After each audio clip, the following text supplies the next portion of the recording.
번째가 방금 결과가 더 좋다. 두 번째는 젊고 예쁠 시기를 굳이 눈밑지방과 함께 살아야 될 이유가 없다. 눈밑지방 재배치는 만약에 재발을 하면 똑같은 방법으로 재수술을 할 수가 있고 또 한 20, 30년 지날 때까지는 재발을 안 한다라고 보통 알려져 있습니다. 안녕하세요.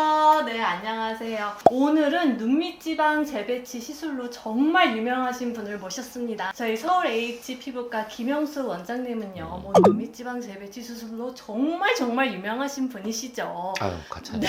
시술도 정말 셀 수 없을 정도로 많이 하셨고, 그리고 또 이제 SCI급이라고 유명한 국제 학술지에 이제 연구도 이제 실으실 만큼 이제 경험과 지식이 풍부하신 분이신데요. 선생님, 저희 소개 한번 부탁드릴게요. 지금 이제 피부과 운영하고 있는 김형수라고 합니다. 주로 이제 눈밑지방 재배치랑 눈 주변 필러 이런 걸 전문으로 하고 있습니다.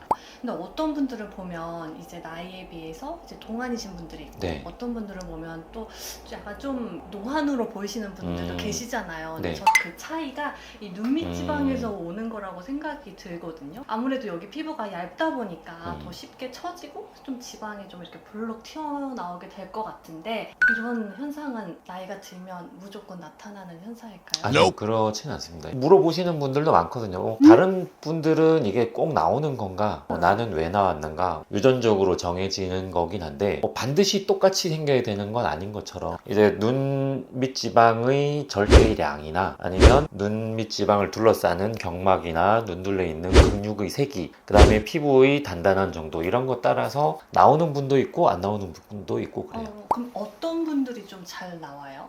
근데 그거가 이렇게 예상을 할 수 있는 건 아니에요. 그냥 정말 그러면 이거랑 똑같아요. 어떤 분들이 잘생겼는가, 어떤 분들이 예쁜가 이런 것처럼 사실 타고나는 부분이 너무 많아서 제일 그래도 예측을 할 수 있는 거라고 한다면 부모님 중에 있는가, 부모님 중에 눈밑지방이 나온 분들이 있는가.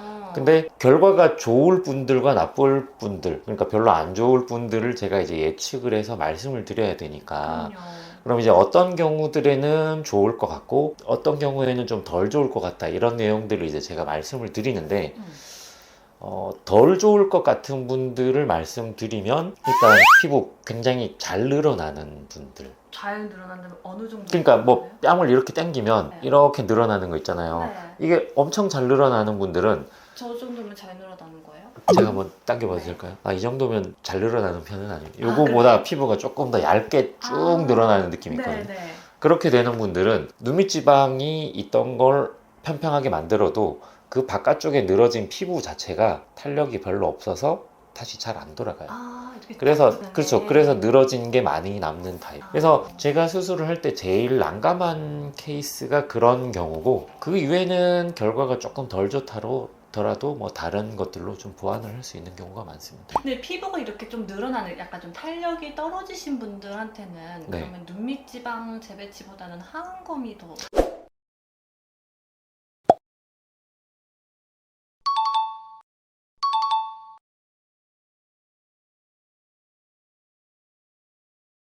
그런데 이게 이제 연세가 드시면서 탄력이 떨어지는 분들에 대한 이야기라기보다 그냥 유전적으로 원래 약간 잘 늘어나는 분들을 제가 말씀드리는 거거든요. 기억나는 분이 두 분이 계신데 젊은 여자분과 조금 중년 여성분 이렇게 두 분은 원래도 이제 잘 늘어나서 있던 편이었는데 눈밑지방이 없어져도 이 늘어진 피부 때문에 눈밑지방이 아직 남은 것처럼 이렇게 보이는 현상이 생긴단 말이에요. 그래서 제가 그럼 만족도가 좀 떨어질 것 같아요. 그쵸. 네. 그래서 그럴 때 그럼 이런 분들은 차라리 하안검을 해서 이렇게 잘라 올리는 게 더 나을까 생각을 했는데, 그런 분들은 하안검을 해도 별로 효과가 없어요? 이게 늘어진 걸 이렇게 당겨 올려서 이렇게 꼬매 놓으면 되는데 네. 그런 분들이 이렇게 좀 더 당겨 내려가거나 그 하안검 수술을 할 때도 그런 분들은 결과가 덜 좋은 편이라고 하더라고요. 선생님, 그런 분들은 어떻게 해야 되는 거죠? 그래서 또 저도 이제 고민을 하다 보니 네. 그러면 어차피 결과가 양쪽에서 다 좋은 편이 아니라 그러면 취향에 따라서인데 저는 개인적으로는 조금 더 자연스럽게 하는 치료를 하고 뭐 보완해서 다른 레이저 치료를 하든 필러를 하든 이런 것들을 해볼 수 있다. 네. 그리고 안쪽으로 하는 눈밑지방 재배치를 한 후에 피부만 살짝 잘라내는 그런 수술을 할 수도 있거든요. 그게 하안검 수술이랑은 또 달라요. 그러니까 어떤 하안검은 차이가 애초에 이거를 절개해서 근육까지 절개하고 경막 절개하고 지방을 거기서 바로 처리를 하는 건데, 안쪽으로 눈밑지방 재배치를 한 후에 늘어진 피부만 잘라내는 건 가운데 있는 중요한 경막이나 눈둘레 있는 근육 손상을 전혀 주지 않기 때문에 네. 눈매 변화가 잘 안 생겨요. 훨씬 자연스러울 그렇죠. 것 같아요. 그렇게. 그래서 제 생각에 제일 최선은 안쪽으로 수술하고 이분들이 피부만 바깥쪽만 조금 찝어주는 정도? 그런 정도 되지 않을까. 그럼 그것도 피부과에서 가능한가요? 저는 안 하고 있습니다. 저보고도 물어봐. 저도 하면 좋겠는데 네. 저는 제가 잘 못하는 건 안 하는 거. 완벽한 것만 이렇게. 네. 네. 그러면 이렇게 하면 좀 흉터 자국이 남아가지고 좀 고민이 있으실 수도 있을 것 그렇죠. 같아요. 사실 네. 그것도 좀 고민이 될 수 있는 부분이라. 네. 그래서 저는 애초에 잘라내는 걸 별로 안 좋아하는데, 그런 분들의 한계가 있는 경우에만 좀 뭐 선택 사항을 이 할 늘어진 수 거 있다. 있는 거보단 그래도 흉터가 나을 테니까 그쵸, 그런 그쵸. 정도가 되는 거죠. 네.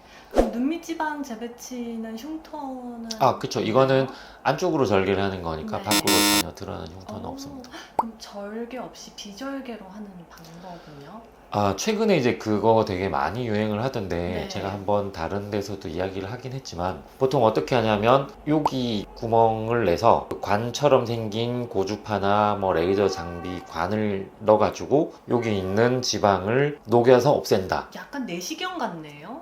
근데 이제 내시경은 실제로 보고 하는 거지만 네. 요거는 내시경이 아니라 그 위치에 있을 테니 예측하는 거기로 거잖아요. 딱 위치로, 근데 거기에 들어가면 실제로 지방이 보통 있긴 하니까 그럼 이제 거기를 태워서 줄인다라는 개념인데, 눈 밑에 있는 그 좁은 공간 안에서 그 지방이 유효하게 이렇게 효과가 있을 만큼을 지방을 녹이려면 꽤 많은 에너지가 드는데, 그 에너지가 과연 이렇게 보지 않고 넣어서 눈 밑에 있는 눈둘레 있는 근육이나 안구 같은 손상 없이 딱 매끈하게 지방만 녹일 수 있을까? 약간 좀 안전성에 조금 그렇죠. 그리고 그렇게 우려가. 녹이는 거가 뭐 이제 광고에서도 뭐 일상생활에 별로 지장 없고 뭐 붓지도 않고 뭐 이런 이야기 하는데, 예전에 제가 이제 아큐스컬프라는 레이저 처음 나왔었을 때 저도 이제 그걸 한번 해보려고 시도를 해본 적이 있었는데 엄청 많이 묻더라고요. 에너지를 저는 절제해 놓은 지방을 이 정도 녹이려면 그럼 에너지가 얼마가 들까? 이래서 이걸 이제 여기다 쏴보니까 엄청 에너지가 이 정도 드는구나. 그렇게 에너지를 적게 줬음에도 불구하고 많이 붓고 한 거 보니까, 일단 결과로 봤을 때는 수술은 내가 눈밑 지방이 보인다 싶을 때 일찍 하는 게 더 좋긴 해요. 왜냐하면 탄력이 그만큼 좋을 때고 눈밑 지방이 덜 나왔을 때니까. 그리고 그래서 이제 일찍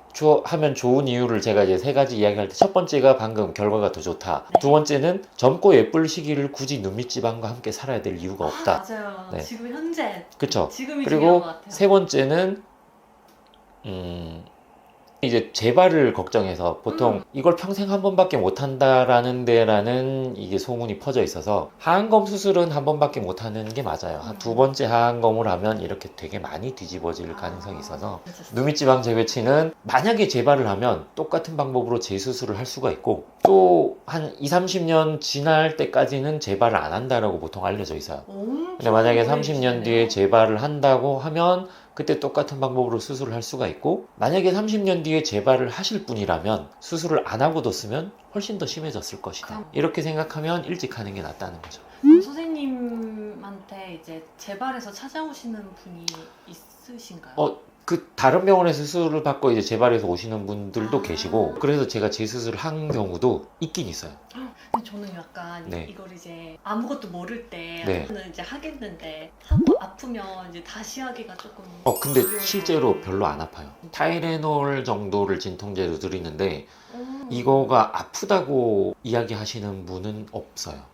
그래요? 네. 그러면은 다시 그냥 멍이나 계속- 피멍 이게 문제고, 뭐 이런 것들이 생기는 경우는 겁이 나고 이럴 수가 있는데, 아픈 거는 문제가 되진 않는 것 같습니다. 선생님 한번 마지막으로 꼭 전해드리고 싶은 말씀. 만약에 내가 주름이 좀 생기고 이런 한계가 있더라도 나는 눈매가 변하지 않고 자연스러운 게 좋겠다 하는 분들은 눈밑지방 재배치를 하시는 게 좋을 것 같고, 나는 약간 인상이 변하고 그렇더라도 이왕 한번 수술하는 거 눈밑이 팽팽해지면 좋겠다 하면은 하안검 수술을 하는 게 좋겠고, 고민하면서 2-3년이 지나고 5년이 지나고 다시 오시는 분들 보면 그때는 결과가 더 안 좋아져 있을 때니까, 고민이 된다 싶으면 그때 바로 하시는 게 좋지 않을까 싶습니다.